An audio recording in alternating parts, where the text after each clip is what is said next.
ചേട്ടാ വളരെ സൂക്ഷിച്ച് കൈകാര്യം ചെയ്യണേ. എന്റെ സ്വന്തം കുഞ്ഞിനെ പോലെ ഞാൻ നോക്കുന്നത്. ഞാൻ ഇവിടെ തട്ടിയിട്ടില്ല, മുട്ടിയിട്ടില്ല, ഇടിച്ചിട്ടില്ല, ഉരച്ചിട്ടില്ല. കേട്ടല്ലോ? അപ്പൊ നന്നായിട്ട് നോക്കണം കേട്ടോ. ഇനി വേറൊരു കാര്യം, ഇവിടെ ഈ കിക്ക് സ്റ്റാർട്ടർ ഉണ്ട്, ഇങ്ങനെ പിടിച്ചിട്ട് അടിക്കുന്ന സാധനം കേട്ടോ.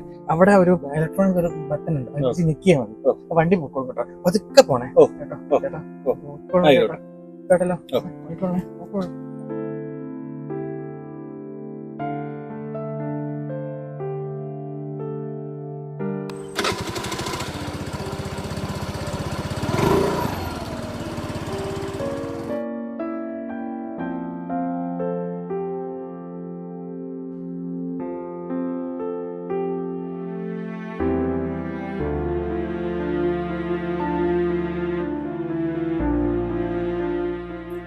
സഹിക്കാൻ പറ്റുന്നില്ലടി.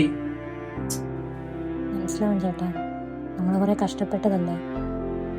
സമയത്തിന് EMI അടയ്ക്കണം, അല്ലെങ്കിൽ ഇത് തന്നെ തരും. ഉള്ളത് ഈ ഒരു വീടാണ്. ഇതിന്റെ EMI കൂടെ അടച്ചില്ലെങ്കിൽ റോട്ടിൽ കിടക്കാം. എന്റെ വീട്ടിൽ പോകും. അതെന്താന്ന് വെച്ചാൽ